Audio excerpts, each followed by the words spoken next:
Dog, I'm light skinned, man. I like this stuff. Whoa. I remember the light back from me. What's going on, guys? Welcome back to the Against All Odds podcast. I'm here with Tobenna Uzo. So we'll roll the intro and let's get started. All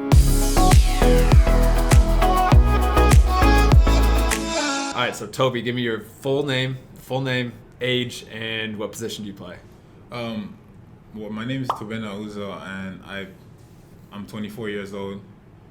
I play striker. I'm a traditional number 9. Yeah. Good. And then so now let's go through. So basically here, all I do is just kind of like talk about players' journey to the professional game. Okay. So you weren't born in America, right? No. So where were you born? I was born and raised in Lagos, Nigeria. And how long did you stay there until you moved to America? Well, I moved to America my freshman year in college. I was there for 16 years. 16 years. So yeah, I was 16 when I came to college. When I started college. How was the first, like? Did you grow up playing soccer? I grew up playing soccer because football. We call it football there, but like it's big. It's pretty much the biggest sport there in Nigeria.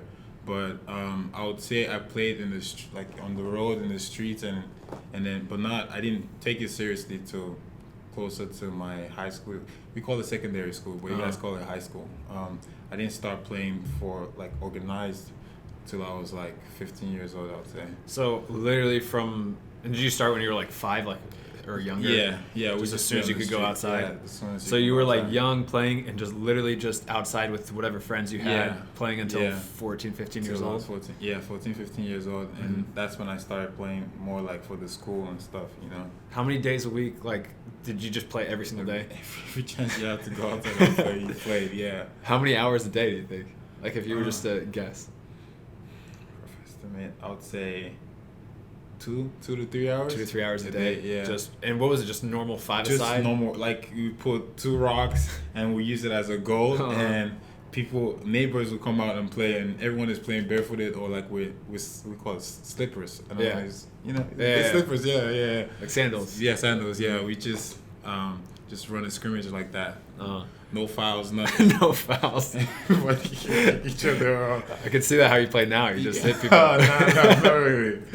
And then so you were playing. So every single day, every chance you could, you were going outside just playing. Mm-hmm. Did you do like any other like drills or games at all? Did you ever play? Did you ever juggle? You ever play 2-touch? You ever do anything like that? No, never. It was just playing. Yeah, we just played. Okay. I personally never did anything like 2-touch or. No soccer drills, no agility, nothing. I never did any of that stuff. Yeah.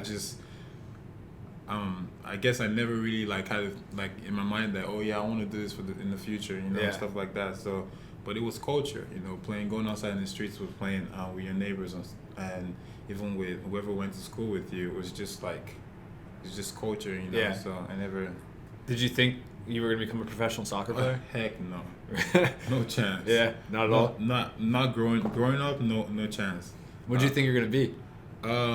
Well, my parents. Well, growing up, my parents. Oh my God, my parents are gonna see this. Growing up, my parents always told us the importance of school, stuff like that. And so they wanted me to be to do something along the lines of business, maybe business management or finance, economics or stuff like that. So,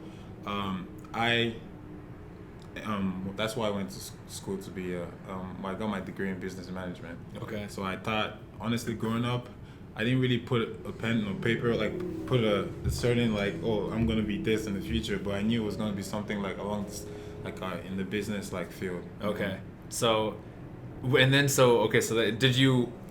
When you were playing, though, did you think that was a far-fetched dream that you were gonna be a pro? Oh yeah. But realistically, you're I'm gonna go to school and be enter in the business world. Yeah. Okay. Yeah. Because to be honest, I told you already, I was a goalie. Yeah. We played in the streets, and when I started playing in primary school, which is more like middle school, I think. Mm-hmm. Primary school, then secondary school, I was a goalie. I was a goalie the whole time, doing all of that stuff. So in my mind, I was like, do I really think I'm good enough to even play professionally as a goalie? Probably not. And just thinking, whoever ends up playing pro in Nigeria, probably in an academy or something, But I never started really playing like competitive until I was 14 years old, 15. So. And then even when you did, you were a goalkeeper. I was a goalie. And so now, like, if you guys don't remember, like, he just said you're a striker now. I'm a striker at the professional level.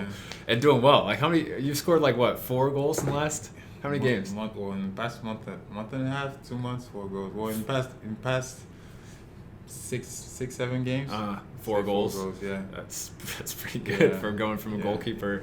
And then so you're playing just in the streets and you're just playing goalkeeper. Did you ever play on the field? Like, I guess if there's not enough people, you're playing on the field or something? Yeah. Well, the things that with the whole goalie thing, when I started, like I played on the field, but I played like center back or I played in the wings, like. But this is before I went competitive. Like I started playing like for the school. But one day after school, this is funny. The older guys, like the older class, like whenever they were outside school playing soccer, they always need a goalkeeper. Okay, so one day my brother and his classmates were like, "Yo, Toby, go in the goal," and I go in the goal and I loved it. I was making saves, so everyone was like, "Bro, you should actually try to be a goalkeeper." Fast forward a year later, I was one of the few youngest guys playing for the senior team, for the varsity team as a goalkeeper. So that's how I started. You just had one day where you just were getting hyped up because I got hyped up. Toby. Yeah. and just like that, I ended up enjoying it. So I mean, I feel like even that's like how I got to right back because I was a forward. Yeah. And then like all of a sudden one day, like when I was like transitioning from the college to the professional game, like one scout's like, you know what, I want to see you just play right back. And I just killed it. Like I crosses running up the sideline and everyone's like hyping, same thing. And I was like, maybe I should be this position. And then were you always big? No. Because how tall are you now? I'm 6'4". I'm 6'4" now. Yeah. And you're like 210 pounds. I'm 210. But you weren't always big. No, what's crazy is my freshman year, which was 7.5 years ago. My freshman year, I was no offense, I was way skinny, way skinnier than you, way skinnier than you my freshman year college. No muscle, nothing. But then I think about it now. I'm like, okay. At first I was like, it doesn't make sense. Why was I so small then? But then, no, 6-7 years later I'm bigger. But like, I was 16. Yeah. So I didn't start like going through that stage until like 2 or 3 years in college. So yeah, I was very, very skinny, and I think my freshman year in college I was probably like 5'11", 6 foot. So I had the growth spurt. Yeah. So you grew late and you gained muscle late too. Okay. And then it's funny. I remember like a week ago, you just were looking at me. You're like, "You're scrawny." I was like, "All right, thanks, bro. Thanks for hyping me up. Appreciate it." So sorry, man. No, out of nowhere, too. No, it's because like I always saw like whenever I see you, I'm like, "Oh, this guy's cut. This guy's fit. Like this guy's strong." But I guess like after training was done, I looked at you and you looked tired, and I was like, "Wait, now I can see like." How you? Because he told me that he was when he was years ago he was tiny. He was tiny, So I looked at you and I was like, you know what? I can actually see it now. So it's very important that you stay going to the gym, please. Honestly, or you're gonna be like so. That was so funny though. But and then so then at 14, that's when you started playing for the team, right? Yeah. And then immediately as a goalkeeper. And then is that when you did formal like team training and stuff? Team training, yeah. I would say it was high school, or you guys call it high school, but high school, I started doing like formal team training, like just jog around the field with the whole team and stuff like that, and then maybe some possession, but most of it was just playing, just like scrimmage in Nigeria. And you have a brother too. Yeah, I have a brother. And he plays professionally as well. Yeah, he's in Pittsburgh Riverhounds right now. Is he younger or older? He's older than me. Okay, yeah. Right. And so he grew up, did he play with you all the time? He was on the team too. He was playing left back. He was playing left back on the team where I ended up started playing varsity soccer. He was playing left back. I was the goalie, and we won like this state cup in Lagos. Lagos is the name of the state, and yeah, it's called. I can't remember what it's called. I don't know if it was called the Elite State Cup or something like that. Become Elite State Cup. Yeah, you wish. Or something like that. We won the whole. It was like a tournament in like all the secondary schools in in Lagos, and we ended up winning. I was the goalie. He was the left back. He was the captain actually of the team. As a left back, wow. As a left back, yeah. Now he plays center back. Sometimes they push him out to the left back, but yeah, he's huge. Yeah. Strong. And then so did he go over to play in America like first before you? Like, yeah, he did. Okay. Yeah, he. How did that connection even come up? Well, when we were younger, my parents always took us like on holiday to America, took us to England. So they kind of made us pick and choose like where you guys want to go to college, you know. And my brother growing up, he was one person who, since he was probably 5 or 6 years old, he wanted to play professionally, you know. So they kind of asked us, oh yeah, where would you guys want to go to college? And what's weird is that wherever my eldest brother goes, my other brother goes, and then I go. We all end up finding ourselves in the same school. So they end up picking Houston, Texas, because we had an uncle that stayed in Houston, and my brother did research and saw that there was a Division I school. There was only one Division I soccer school in Houston called Houston Baptist. So that was where my eldest brother went to, and that was where my other brother that's playing in Pittsburgh, Uchenna, that's his name, Uche. He ended up going to that school and tried to walk on the soccer team. So I just followed him. What's your oldest brother's name? Steve. My oldest brother is Steve, but my older brother that's playing professionally is Uche. Your brother's name Uche, your name Tobenna, and then he's Steve. I know, everyone always makes fun. Is that his full name? That's his first name, yeah. I'd be mad. Uchenna, Tobenna, Steve. You know, that's like if my family has like a Matthew, a Michael, and then like a Uche. Yeah. And then, so did your oldest brother play in college? He played.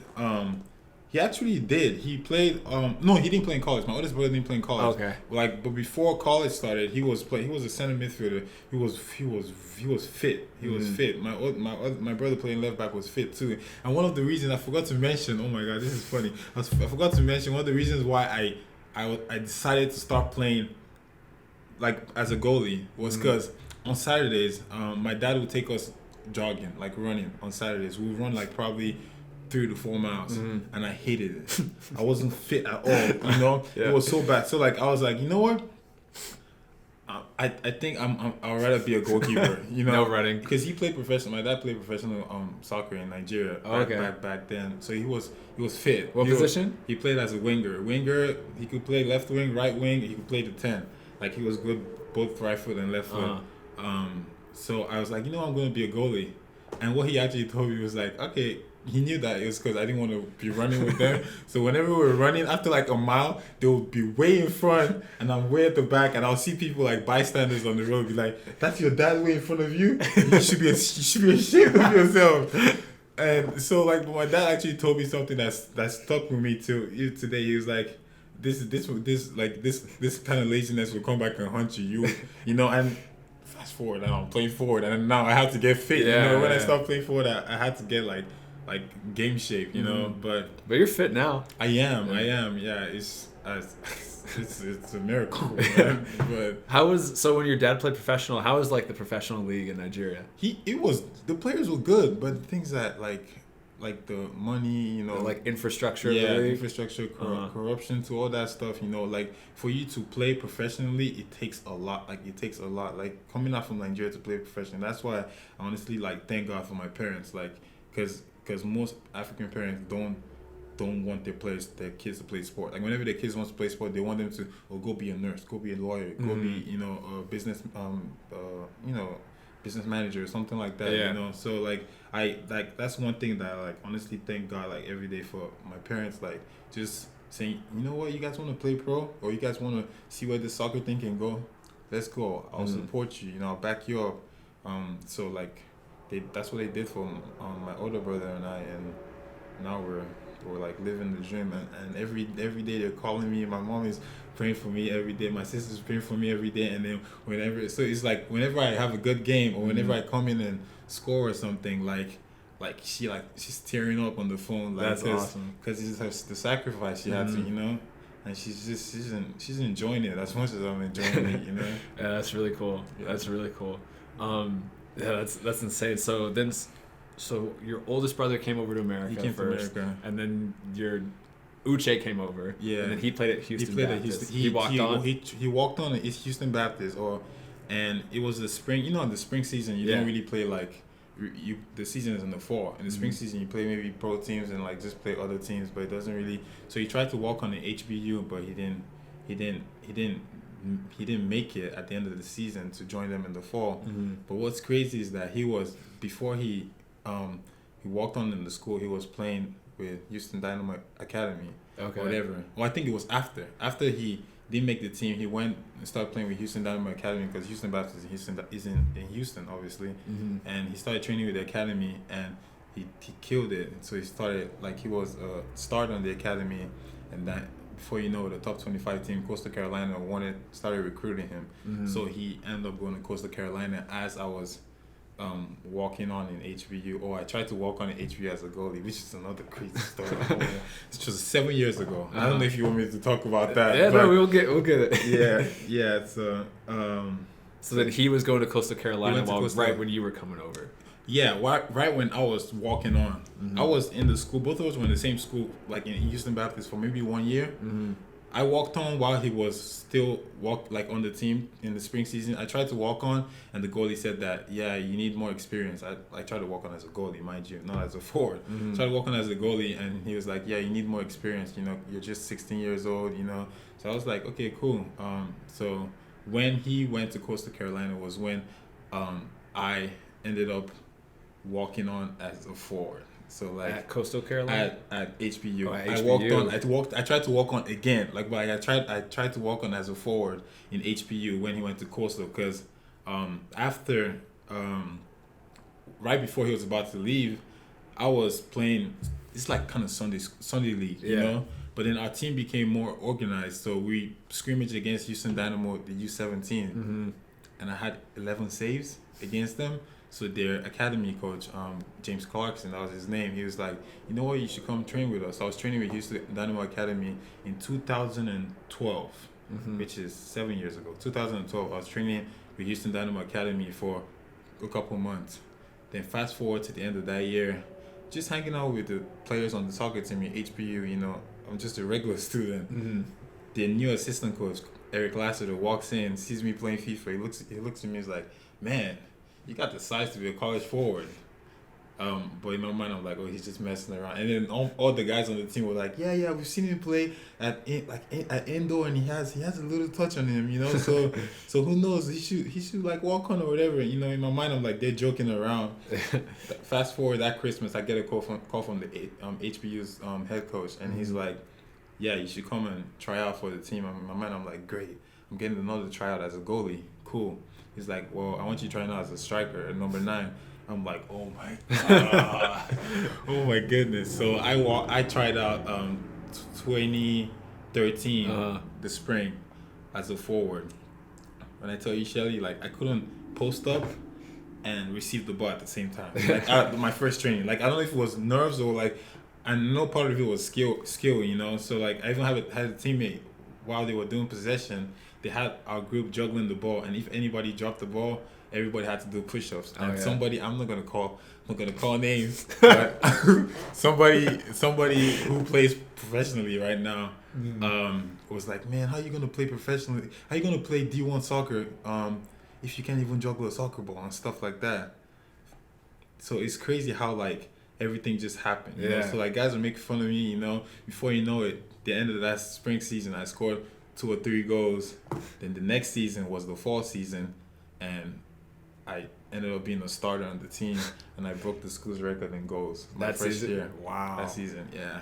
That's crazy. To go from, I'm going to go to school and try to walk on as a goalkeeper, to then, like, not making it with your first walk-on attempt, coming back as a striker, and then people are like, we'll see. And then breaking the record. How many goals did you have that season? 11. I scored 11 goals. Wow. I scored 11 goals. I was I think I was top 20 in the whole D1 in goals, and I ended up being top 50 freshman that year too.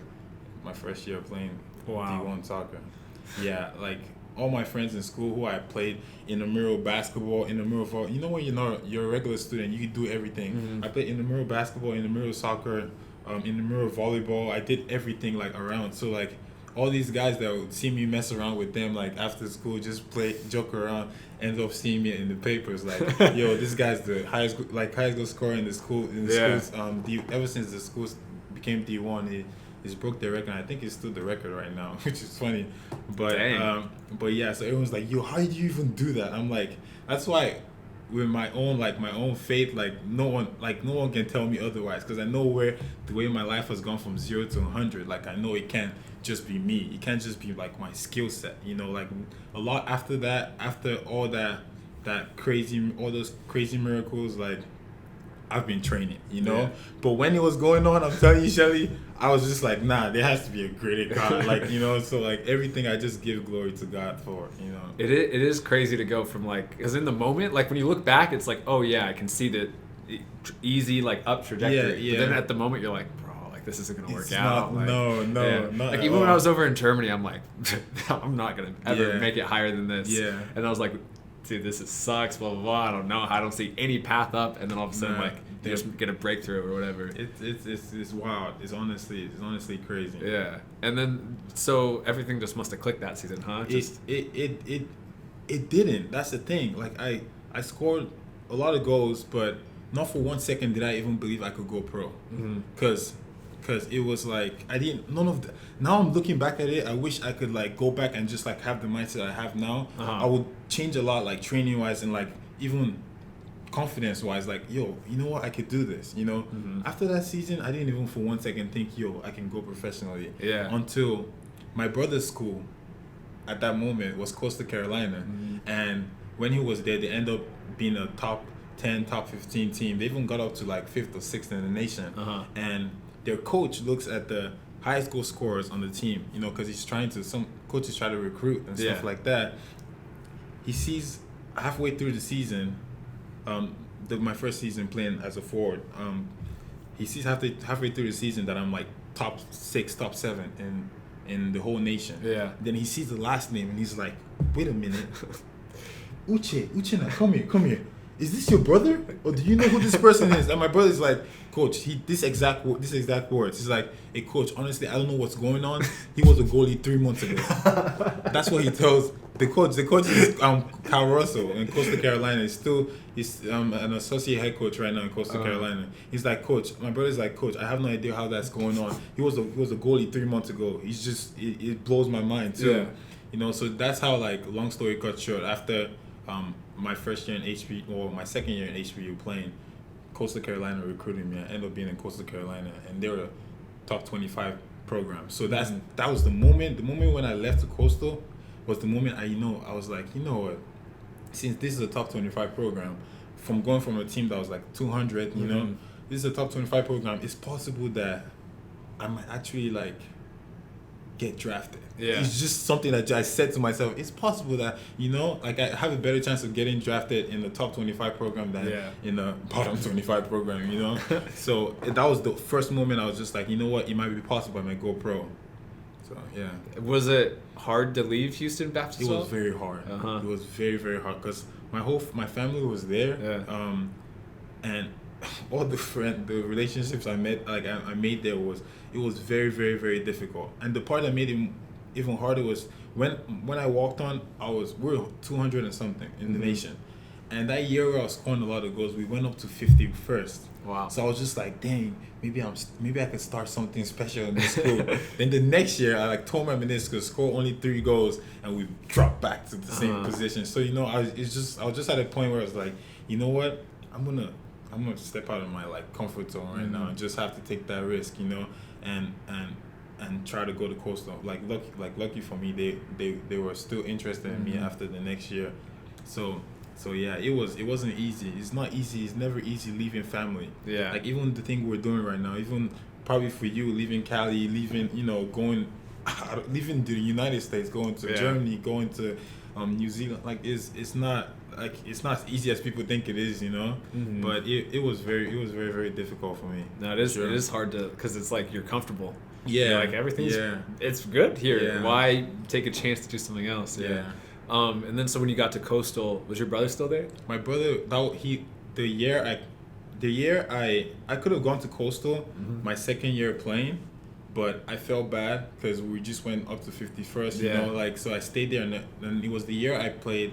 I tore my meniscus and scored only 3 goals. That was his last year. That was his senior year in Coastal. So I went to Coastal when he just left Coastal Carolina.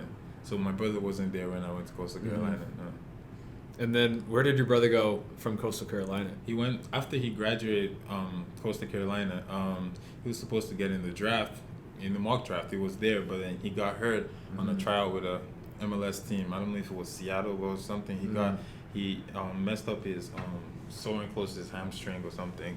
Messed it up, so he ended up being volunteer assistant coach my last year in Coastal. Oh, at Coastal? At Coastal. Wow. He was the volunteer assistant coach at Coastal. So if there was one thing I had going to any game was confidence, you know, because he was right there, like in my face, like, yo, nobody can stop you, like, you know. And I've never had like only once I ever had a person like that, like in my whole career, my whole soccer career, you know, both college and pro. Is like it was the assistant coach that took a chance on me, telling me that, you know what, you can play forward, you can play number 9. You know, until now, to this date, like I still talk to Coach Eric like pretty much every other week, or like, you know, so it's like having people like that helps your game so much, you know. So he was there, he was the assistant coach. My brother was this volunteer assistant coach in Coastal Carolina when it was my last year playing soccer. And he was still training, trying to like. He was still training, trying to get he was still trying to get back. He was doing rehab from his injury and still trying to get back in the pro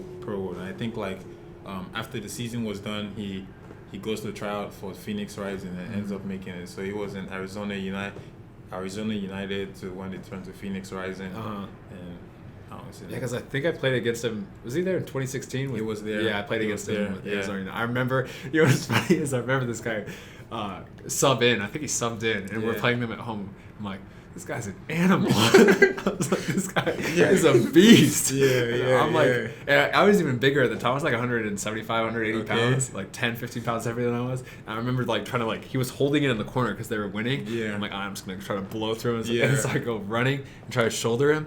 And I just like, I don't even think he noticed it. I think I just went in. It was like, yeah. Honestly, I remember that. But that's crazy. And then, so how was your time at Coastal? It was when I went there, because they decided to, they told me they were gonna pay for my meniscus surgery, like because I tore my meniscus in the other school in Eastern Baptist. But I went there in the spring, and I see them training before, like it's probably a week before I had my surgery, and I look at them. I'm with my brother. I look at them. I'm like, I was like, Uchenna, I can't play for this school, man. These guys are too good. I told him, like, I looked at him, he was like, bro, trust me. You can do this. Trust me, man. I was like, yo, I don't, because I'm coming from HPU, and like the things that even though we had some good players, they didn't look this good technically. Like I went to Costa and I looked at some of them, and it's just boom, boom, boom, boom. And they were just like playing. This was before like even the spring season started. They were just moving the ball. Guys are taking shots from like 30 yards. I'm like, wow. Like I've not seen this, you know, before I came here. So I was like, nah, man, I don't think I can do it. Like I was scared. And he was like, trust me, you're fine. Fast forward, after I do my surgery, get back, they have 2 more weeks before spring season is done, because you know spring season is not as long as regular the fall season. And my first day of training, we had a scrimmage, and the starting center backs in Coastal Carolina, he's this dude, he was 6'5", maybe 6'6", like taller than me, from Iceland. Thomas, he's a very good player, but the first day of training, like I'm holding the ball against him, I'm like confident, like just little, like, you know, connect passes, like even turn a couple of times, get a shot off. I'm like, you know what, this is definitely doable, you know. Then the next training we have a scrimmage, and I scored 4 goals in that scrimmage, and I was just like, yeah, this is it, you know. So the next year it was not easy. It wasn't easy at all. There was a point in time we went up to 4th in the nation by the end of the season with 6 goals and 6 assists. That's good. Yeah, and got drafted by Orlando City. Yeah. How was that process? Because you were, I mean, it's the same thing. I think like people like are, like, I don't know, because like even when I was going through like college in the same like thought process of Yeah. like, wow, there's no way like I'm making it to pro. There's no way it's gonna happen. At the same time, like no, but like you have like moments of like, no, I think I can do it. Yeah. But then it's like you like have two people like going back and forth, like so I'm sure even with the draft, you're like, I'm good enough to get drafted. Yeah. But sometimes too, it's like I don't know, like Yeah, I'll tell you, and you've probably not even heard this before. I didn't make it to the combine. really. I didn't get invited to the combine. I didn't like when it was a round of 32. Mm-hmm. It was round of 32. We played against UNC Chapel Hill, and my brother was a volunteer assistant coach then. So after the game, he was like, "Yo, Toby," because I scored that game. We lost 2-1, but we played against some good players. I think Jordan McCurry. He might be in Seattle Sounders player and stuff like that. I think the Humes, the forward. Oh like yeah, the brother, Hughes. yeah, the one. I think I don't know if he's in Nashville or something, but all these guys were like drafted to be like first round picks. So maybe Orlando City came to watch them. My brother told me after the game, yo, I think Orlando City scout was here, and I think he talked to your head coach. They may be interested in you. So in my mind, I'm like, you know what? I'm like this off season, like one season is done, I'm gonna get ready. For maybe the combine or whatever. So combine list comes out, and I don't even get like invited. I threw the boots away. Really? Yeah, I was like, I'm not. It's pointless now. Like, what am I gonna try? Like, I'm just, and I had like knee problems that year too. So I was just like, you know what, just forget it. Like, I'm done. I just put the boots away. I have one more semester in college to finish before I graduate, and I'm in class on a Thursday afternoon, and my phone starts buzzing. I get like 7 or 8 FaceTime calls, and I'm like, yo, what's going on right now? Like, this is like the day before. Not 1 second did I even think, like, I knew the draft is going on or whatever, but my phone is buzzing, and not for 1 second that whole year, the whole beginning of that year, I thought I'm gonna get drafted. I didn't get invited to the combine. Like, there's nobody saw me play nothing, and everyone is like, I look at it, I sneak my phone in. I have my phone on in class. Don't ever do that. But I have my phone. I'm like checking. I'm like, wait, 2 different text messages, like, you got drafted, like, congratulations. I'm like, I get goosebumps. I'm like, wow, no way. Then I'm getting FaceTime calls, and I was like, sir, can I use the restroom? I got my bag and left class. I left my class immediately, and I'm like checking answer calls, like, yo, you got drafted. And I'm like, yo, I couldn't even believe it.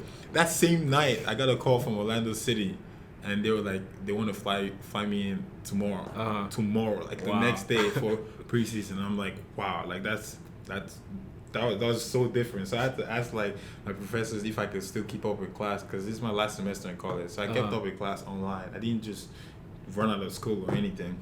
So yeah, that was pretty much it. And wow. And then you get the call that you're leaving tomorrow. Yeah, I'm leaving tomorrow. That's it was insane. that like. So you just packed up as quickly as you could. I packed up as quickly as I could, and I just went.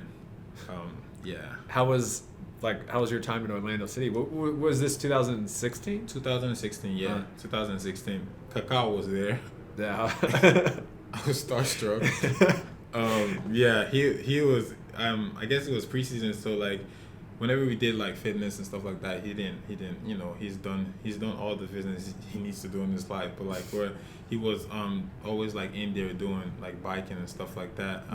But whenever we were out training, like whenever we did like small sided or something, crossing and finishing, he would come out. And this guy was good. This guy's good, obviously. But I never saw him lost. I never saw him lose the ball, like ever. I never saw him lose the ball. But to be honest, like it was an experience that I'll never forget, because like stuff like possession or like drills, where passing drills like we do now. I'm more used to those drills where they like tell you maybe check in, pass it, turn, you're getting a diagonal ball from this place, and then you have to, everyone, and then from there you move on to the next like zone. Yeah, I couldn't do that kind of stuff, So like, because my college, like if you don't practice stuff like that, you're really gonna be like alienated to it. So like I couldn't do it. My college, like we had certain things we did in training, but it didn't really like connect to the things that the pros were doing. But when it was time to play small-sided, like 8v8, 9v9, like I was playing. I could hold the ball up. It's so much easier in that. It's crazy. It's so much easier. You do less in that level than in college. In college, the other team has the ball. I'm pressing. first time we played there's a small scrimmage in Orlando. They're like, I start pressing. They're like, no, calm down. Like, like where are you going? I'm like, okay, cool. So, but then when we had the ball, all I have to do is give it to my 10 or give it to whoever's close, like the shorter pass. We want to play 1 or 2 touch, get into the box. And their off-ball movement is so good too. Oh, so good. Yeah. Like they're moving before you're getting the ball, so you're like, oh, boom, you play it. I get in the box, good cross, header. Yeah. That's it, you know. But just little things like possession, like even rondos. Like my college, we didn't do rondos a lot. Yeah. We didn't do rondos, so it was like I wasn't very good at rondos, you know. So I went there and I was kind of like, you know, you could tell that this guy's not like as comfortable doing it, you know. So after 2 weeks, I got cut.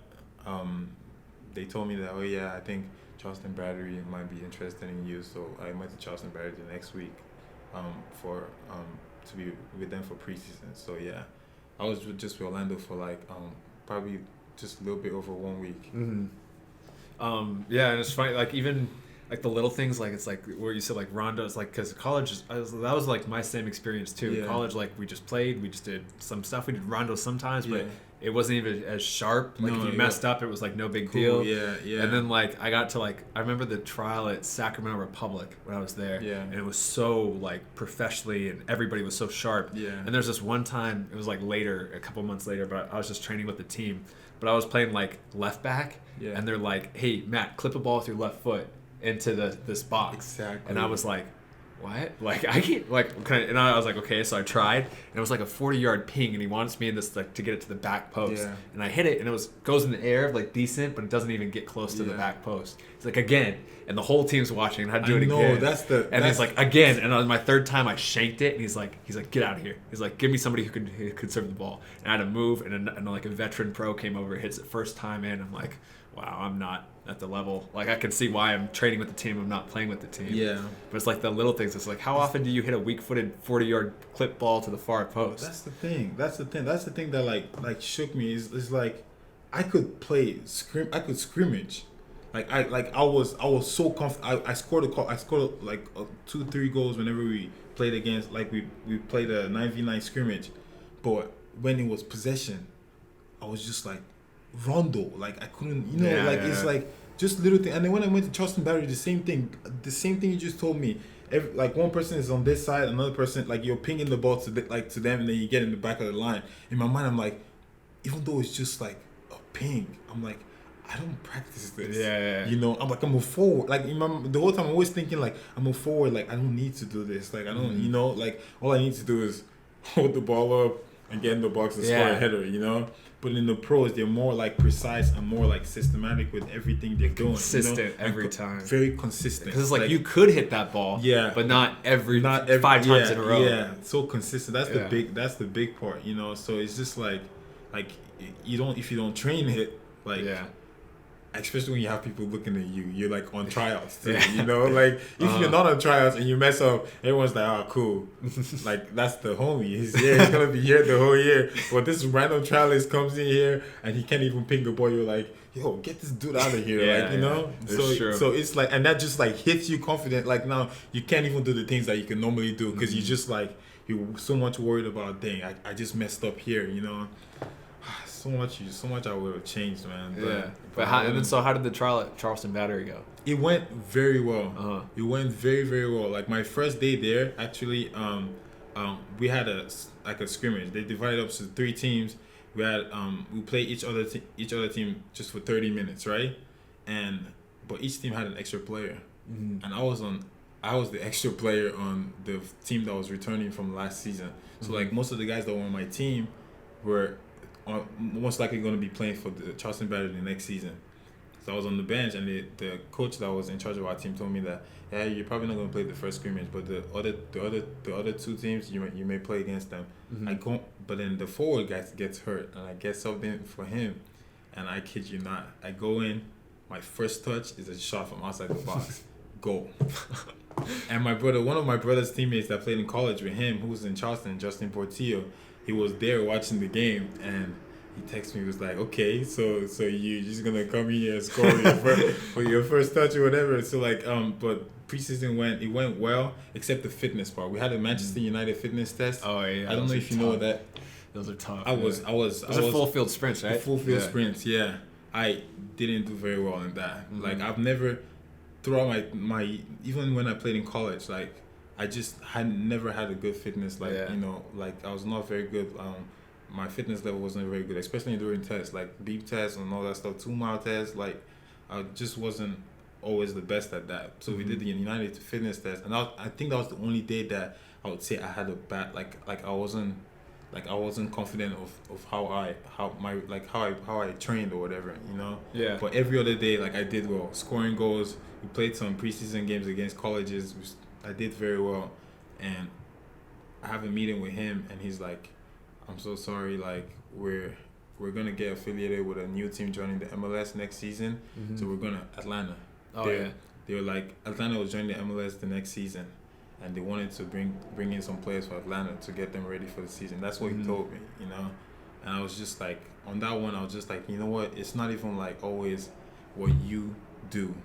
Yeah. So there can be many things going on in behind the scenes that's going on, but it's not just like where people say politics. In my mind, I always look at them like, yeah, it's an excuse. Yeah. You guys aren't good enough, stuff like that. But I actually saw that. I saw that firsthand. Like, I killed it. I did very, very well. Yeah. And they were like, nah, man, we can't sign you, And that's how but like the politics, so it's like what you said, like a lot of people be like, oh, politics, man, and it is an excuse. Yeah. But like because if you come in and you are just the absolute, like if Kaká comes in, like that's a good example. Okay. Like if Kaká comes into our team and he just completely kills it, we'll make space, you know. But like, especially when everybody's so good at the professional level, like I say, like the stars have to align and stuff, positions have to open up. There has to be the right need. Even coaches sometimes want a fullback that's not as pushing forward, or they want a fullback that's like different. They want someone who just plays out of the back instead of it's faster. So it's like the stars have to like align for stuff to work out. I didn't realize that like my first trials. I was like, man, why am I getting screwed every single trial? It's a lot, like even little things like language barrier. Like they bring in, let's say your 2 center backs are Brazilian, they speak Portuguese, and you bring in a left back or 2 left backs on tryout, and one is American, and then the other one is actually Portuguese. Yeah. Coach is like, oh, this American is very, very good, but these guys can't speak English. You know what? I'm just gonna sign the Portuguese, and stuff like that. You don't think about it, but and it sucks. It's very painful, but. It's just the way the game is sometimes. It's harsh. Did you take that trial not working out like harsh, like hard? I took. Did you put that? Let me rephrase it. No, not even that. No, not even that. Like I'm actually thinking like I understood the question. I'm thinking seriously. Like I really did. I thought I really no. I really did. I really did. Like you took it hard. Yeah, I never ever drank. Before that, that summer, after I got released by Charleston Battery, I was drinking. Yeah. Yeah, I was out there doing stuff that I never saw myself doing before, trying to numb the pain. Yeah. It never works. It never helped. Like in that moment, it feels right, but nah. So that summer was a wasted summer. It was a wasted summer. I ended up playing MPSL, injuries upon injuries. Like it was just a wasted summer. And then that fall, I did what my brother did. I always try to copy him. That's crazy. I did what my brother did and did the volunteer assistant thing with Coastal Carolina in 2016, the fall of 2016. Dang, so and I feel like it's always hard because that's when a lot of people quit too, is like you're drafted by Orlando City, then you're like, you don't make it, and it hurts, but you're like, okay, that was hard. It's going to be hard to do that. And then you go Charleston Battery a step down, you still don't make it, and you're like, what the heck? Yeah. And then you drop down again. Like that's where most people, I feel like, when they have to go NPSL, they're like, no, it didn't work out, I'm done. Because like even like same thing, I was like hoping to make the combine. I didn't make the combine either my year, and then I was like, okay, I want to get some form of at least a USL team. Yeah. Didn't work out. And then I went over to Germany. I'm playing like really low level, and I was just like, what am I doing over here, thousands of miles away? Like I kept on asking myself like, what am I doing? But my parents like supportive. Like, just keep going. Why not? You know, you're having fun. Yeah. But I wasn't really having fun. You know, I was just. But so you were the volunteer assistant at Coastal Carolina in that fall season, and I it took a lot, but I told myself, you know what, next year it's gonna be my last year trying to play pro. I'm gonna try, and that's it. Like so, like I had to try and play PDL. The next PDL season, my former NPSL team turned PDL, so it was our first year in the PDL league, and I did a lot of stuff that I wouldn't do normally. Like I was during the Christmas period, like New Year period, I was training in Houston with some of my friends. And then as you know, you probably noticed, like I'm a Christian, you know, so like I felt like I was praying a lot about it. I was like, God, look, this is my last year, like trying to play pro. Like I need a miracle right now, you know.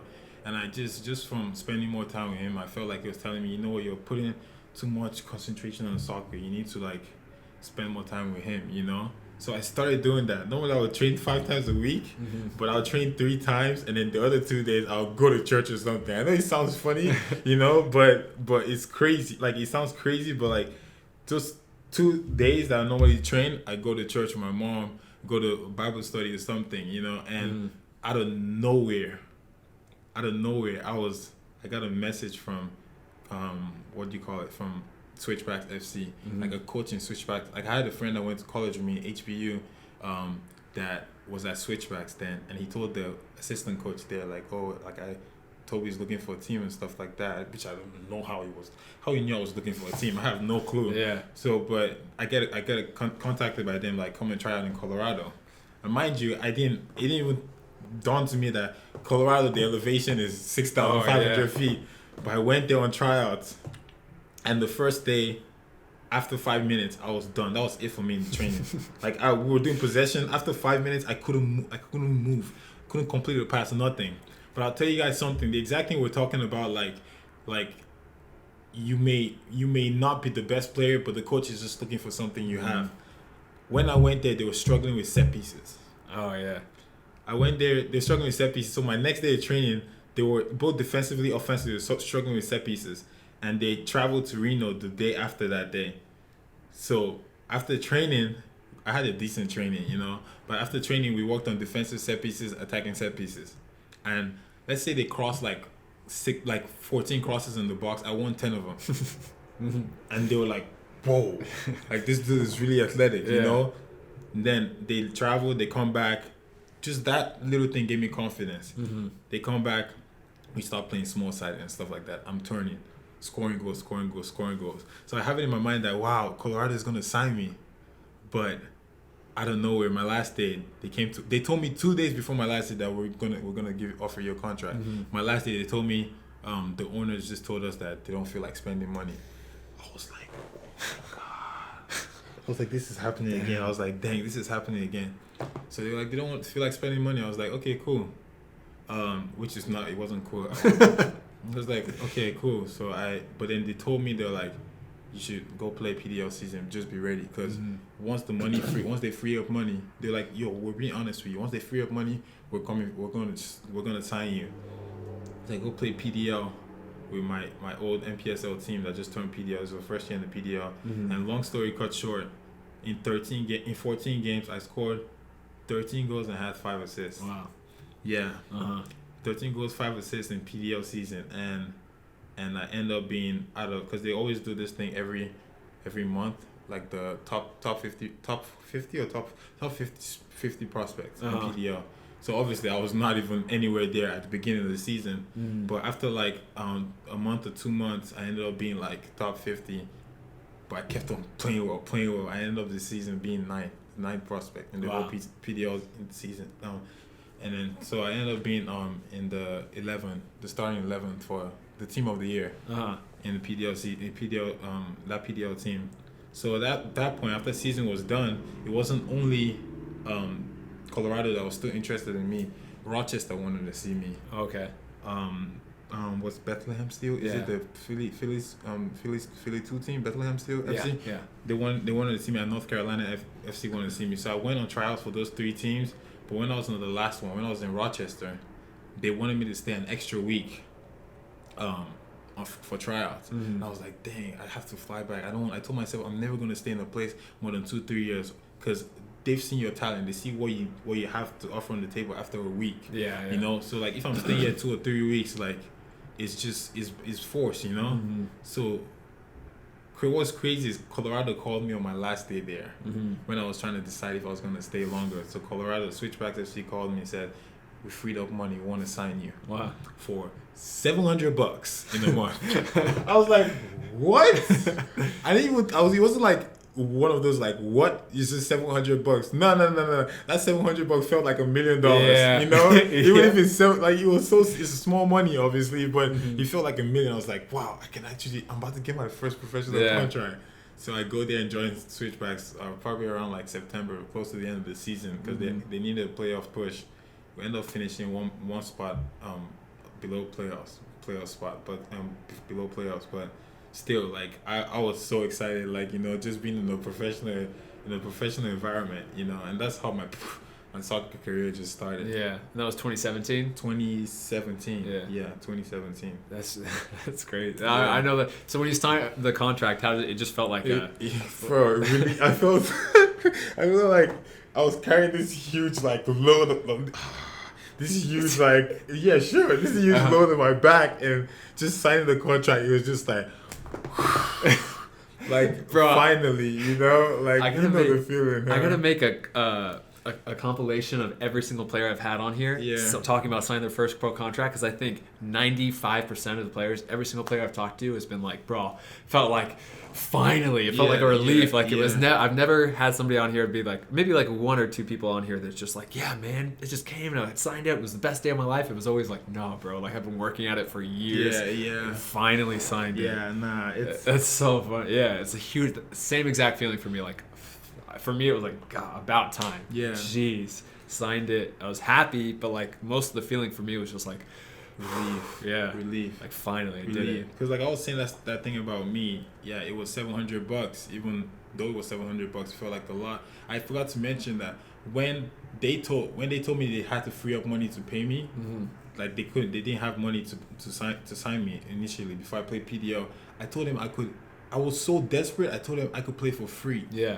I was like, I could play, just like I need to play, like I just want to play. I could play for free, you know. But they told me that like Colorado like law, like you have to get paid at least the minimum to walk, you know. So, but no, it was one of the greatest feelings ever, you know. Yeah. Just because then you're just thinking, wow, like 5 years ago I was a goalkeeper. Yeah. Like not even knowing what I'm trying to do in my life, you know. Trying to walk on, you know, and then all of a sudden, like, this is happening. Like that was the first thing that came to my mind. Like, you know, and I was just like, wow, like God, thank you. Like I called my mom on the phone. My mom is she's so African, parents love to just pray over you. So she calls me and she's just like, she's praying over me, like I told you, because she's always, there's one person that's always believed in me since the beginning. She told me, like, when I was young, like, there's something special about you, you know, and just like having that belief, like with somebody, it's like they're sharing in your joy, you know, sharing your happiness. So I was so relieved, man. So that's how everything started. That's crazy. Yeah. That was honestly pretty crazy to go literally from a goalkeeper that no formal training to That's cool. And I know like the same thing, like when I got offered my contract over in Germany, it was like 500 euros, but same thing. I was like, this is it, $1 million. The number doesn't even matter. It's like cliche, but it really doesn't matter. It's just the fact that you're being paid to play soccer. That's the coolest part. And then so then you re-signed for the next year. I re-signed for the next year, yeah. Did you sign like right after season, or? Yeah, like I had an option next season. Well, the club had an option, so like I just re-signed right after. Yeah, they told me that you definitely could help the team next year, and like, boom. And then that must have felt good all off season. No stress. Wow. Yeah, that's the best off season of your life. That's the best off season of your life, man. You're like, especially when you have like friends, like, I'm trying to find out a place to, like, even gets to the point you don't want to tell them that you have a place next year, because they feel like you feel it bad, stresses them out. It stresses them out, you know. So it's just a stress-free off season, you know. Just get ready. If your legs are feeling too tired, just calm down. You have a team next season. Yeah. You know, like you don't have to be match fit in off season. Yeah. No. That's the best. Yeah. I've only had one of those seasons where between Orange County and St. Louis, where I signed like right in October. Okay. And then the same thing. The off season, I was so happy. Every other year has been like in January or December, and I'm like, oh. That's cool. Yeah. And then so how did that next year with Colorado Switchbacks go?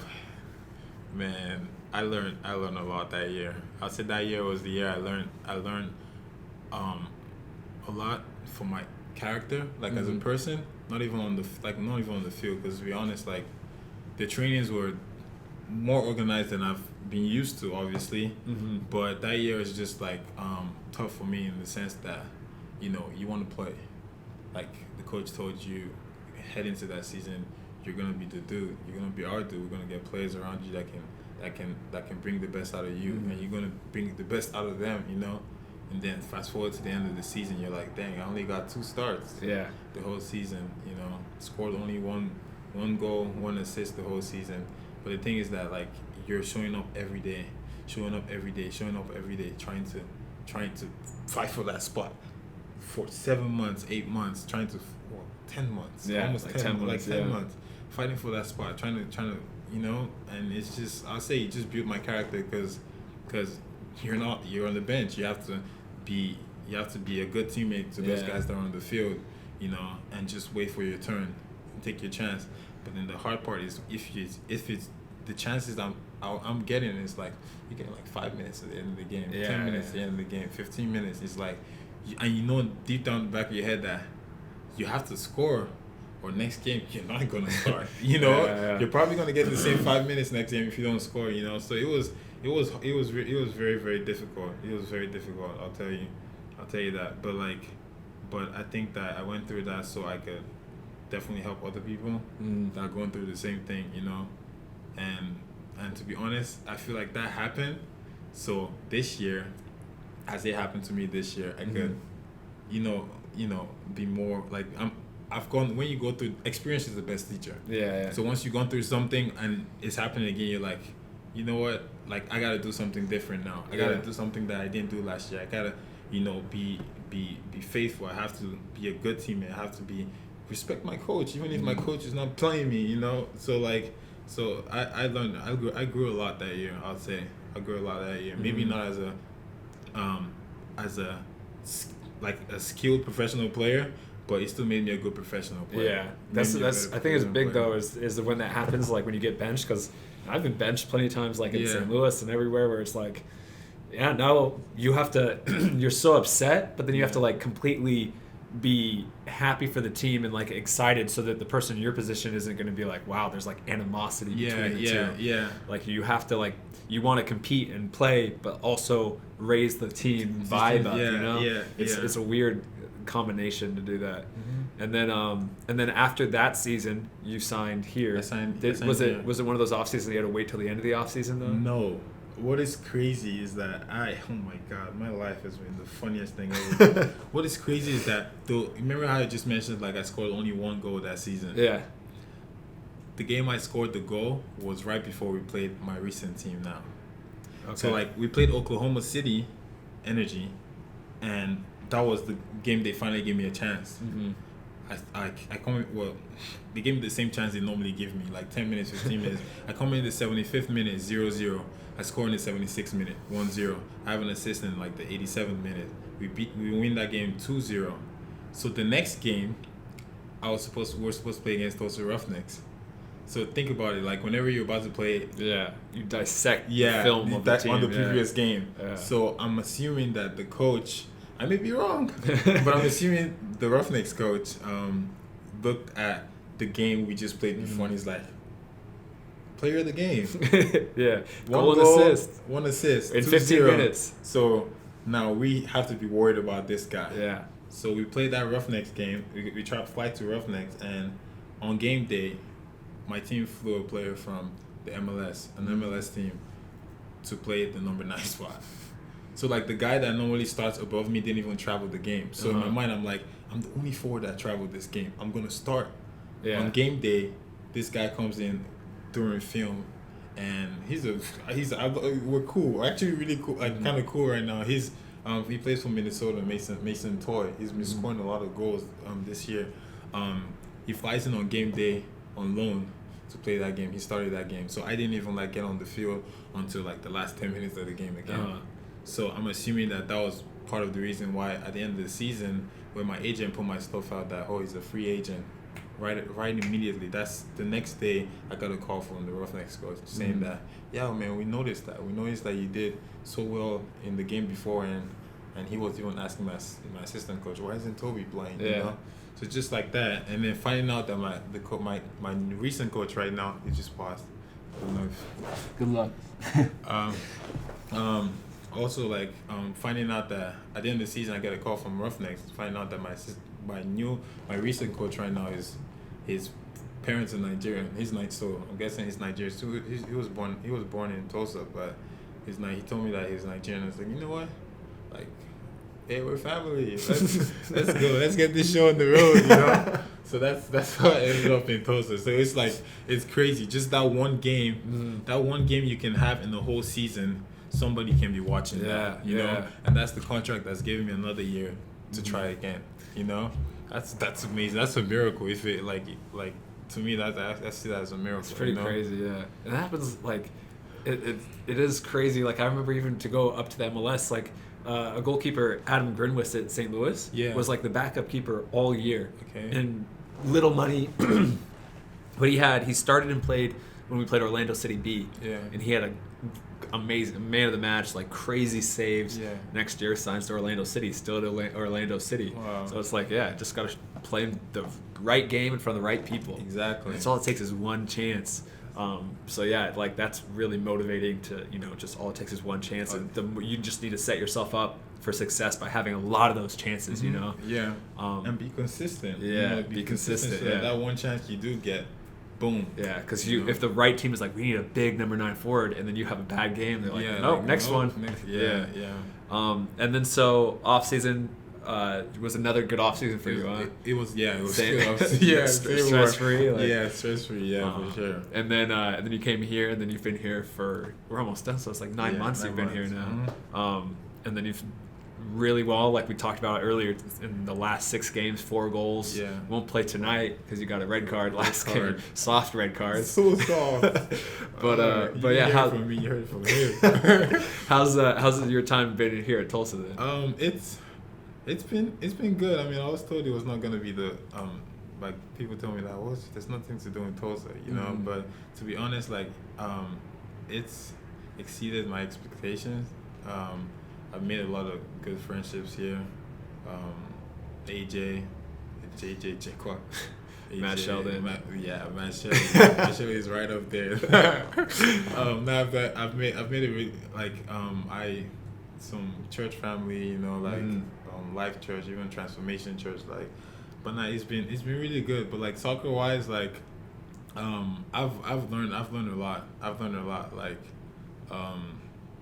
just moving as a forward. Like this is the first year that I've learned a lot of like movements, like where you should be whenever this guy has the ball. Like and a lot of that is like I think the coach, I think Ricketts. Ricketts has helped me a lot too. Also the assistant coach, Donovan Ricketts, has helped me a lot too with that. But I'd say like this year I've grown a lot as a soccer player. I still want to grow a lot more though. Yeah. I want to grow a lot more. But one thing I've realized is you're that 24? 24, yeah. You could have another 10 years playing if you wanted. Just crazy. Yeah. One thing I've realized is the importance of staying after in training. Like people would say stay after.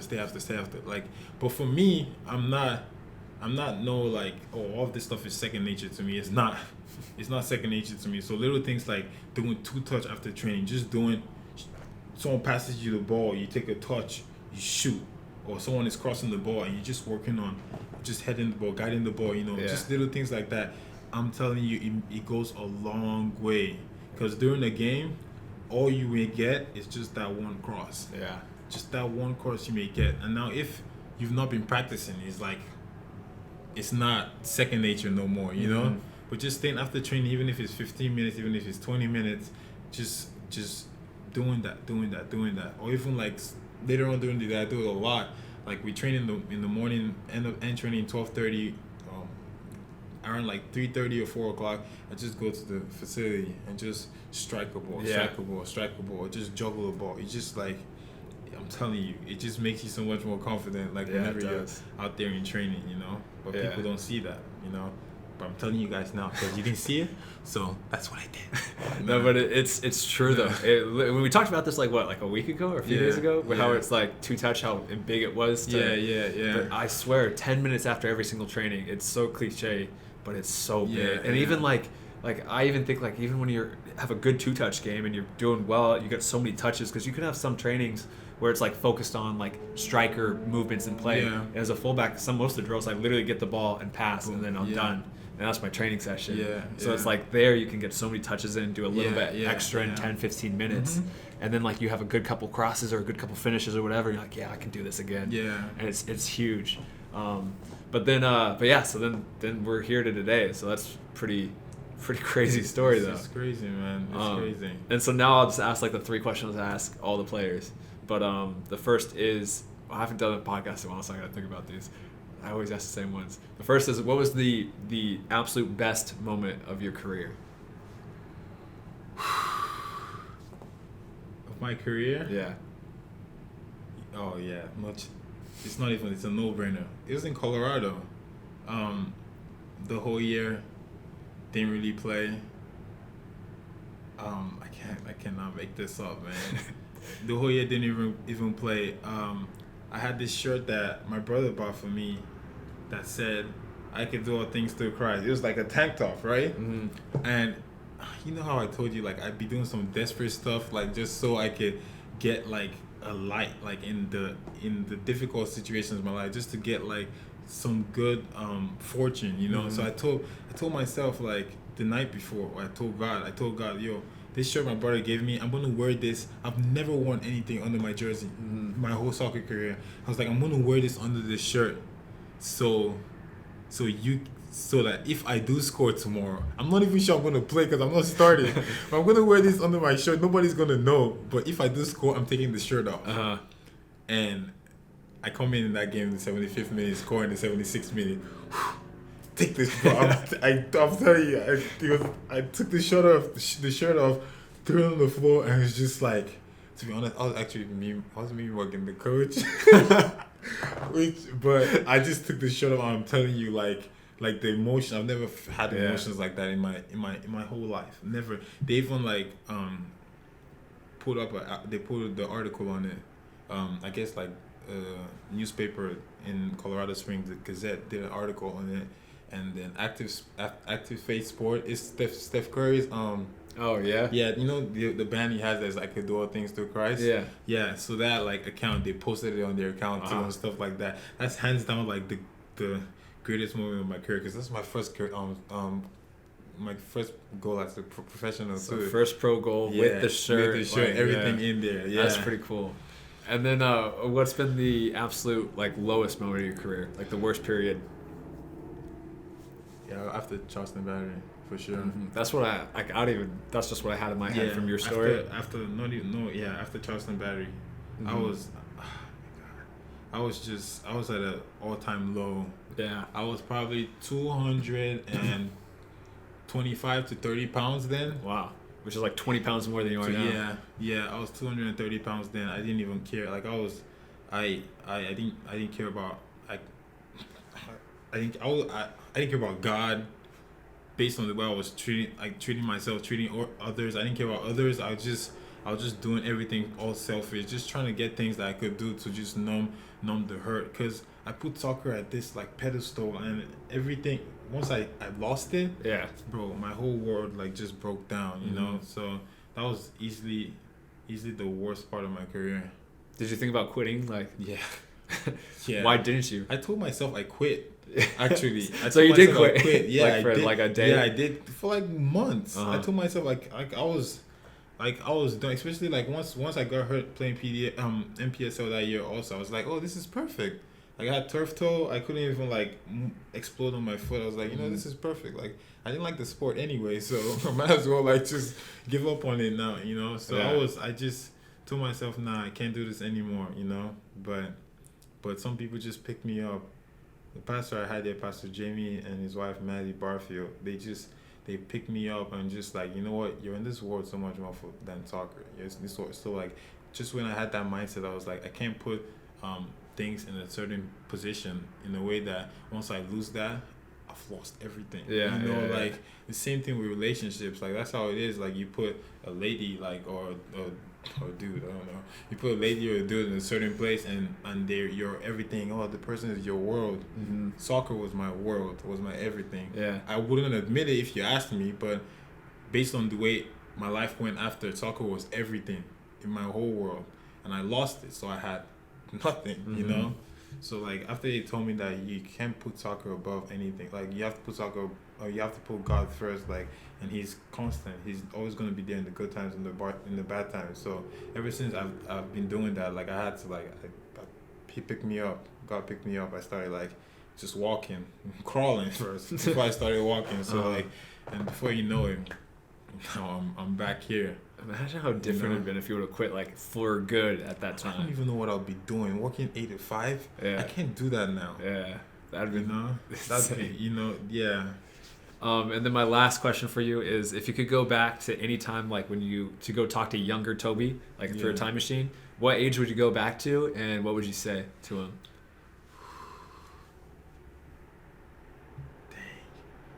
It's a good question, huh? It's a very good question because there's 2 different Tobys I want to meet, but I'm not. Do both. Just do both. Yeah. Okay, first of all. There's no rules. Okay. First of all, probably when I was like 5 or 6, like when I was still like, I wish I could have just asked my parents to put me in an academy or something, or just, if not even necessarily an academy, just somebody that could help me train like little things like using the ball, controlling the ball with my left foot, using the ball with my right, like just a little bit more formal training. Formal training, so that at this point in my life, like checking my shoulder. I didn't start checking my shoulder till this year. Yeah. Like I don't do, like now I have to tell myself before games that, yo, check your shoulder. I have to tell I put it on my notes, like check your shoulder. Really check your, like before the ball, as the ball is, they're about to play the ball, if you can check your shoulder to see where the center back is, so you can pin him or you can turn him. Like I have to put that in my notes. Like in 2019, I'm 24 years old. So like I'm a professional too. I'm telling myself all that stuff. I have to give myself a pep talk. So if I could have started like really, really young, by now it would have just been like second nature, because I've always like been good. Even when I was young, I was always good. I was always really good in the air, and that's the truth. Like before I even got taller, I was always good in the air. So like aerial balls is okay. It's fine for me, So if I could have just had that, been able to use both feet, because I see you use your left foot a lot more than like I would have thought. Like especially when you're playing the left back position, you always use your left foot. I'm like, oh, that's different, man. Because the ball is not gonna touch my left foot ever.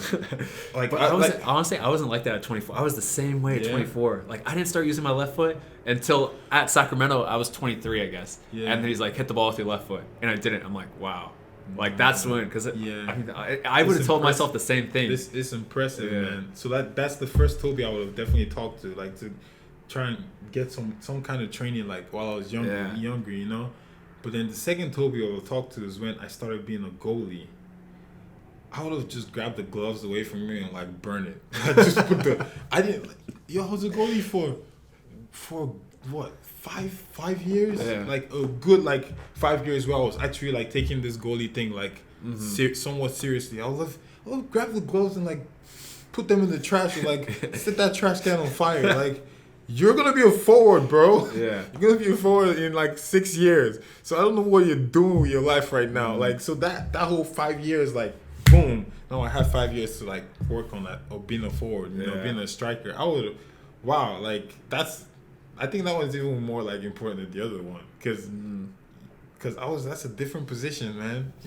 That's a different position. It's a different sport, pretty much. Yeah, because I was like, then the whole fitness thing too. Like, at that time I probably would have been trying to get a good base on on my fitness, like trying to run a lot more than I was. But just being a goalie, I just had in my mind that I can be lazy and get away with it. I didn't run the past 2-3 weeks, but I just made like 8 saves. Okay, just keep it going, That's so basically like summed up. Like your advice would just be like to more technical training. Technical training. Even just little things like just getting the ball going on the wall and just boom, literally boom, one touch passing. Just one touch passing. Like I would have been doing that as a kid. Mm-hmm. What? Because I was just coaching. I was coaching a kid yesterday, and I saw it. Like he's in the club, but it's like all these things. Like the coaches don't even don't harp on stuff like that. I told him, how many times did your coach tell you just get the ball, dribble around with your left foot? He said never. He said what? Yeah. So like you the videos that you do, like you put out, like I'm AJ actually said that you're a little fanboy because one day he told me that I told him I was watching Matt's videos for like 2 or 3 hours. He's like, oh, you're a little fanboy. He's your teammate. Why are you watching his videos? But I look at him, I'm like, wow, like your left foot passes now, your control is not just something that just came overnight. It's something that you train every day. So like that's really big time. That's really impressive. And even as a professional, in the off season, I'm gonna be doing that. I'm gonna be doing that until it becomes second nature to me. Even when it gets second nature, I'm still gonna be doing it. No, that's exactly how I feel. But anything else you want to say? I don't know. No, not really. You good? I call myself the Black Zlatan. In case you guys didn't know that. That's what you should have said. That was your name at the beginning. Even when growing up, when I was a goalkeeper, he was always my favorite soccer player. I don't take my attitude from him though. No, I don't. He's cocky, but he's good. Yeah. So but you have to become like the best in the world, and then you can. Have that attitude. But not really. I want to thank my mom, thank my sister, my whole family, Uchenna also. For always praying for me, Pastor Jamie, Pastor Maggie Barfield, Coach Eric Lasser. It's just a lot of, those are just names right there. Emmanuel, just names that just like always believed in me. Always from day one, they're always praying for me, and it's amazing. Thank you so much. Awesome. Well, this is the Against All Odds podcast with Toby. Yeah. So see you guys on the next one. Peace.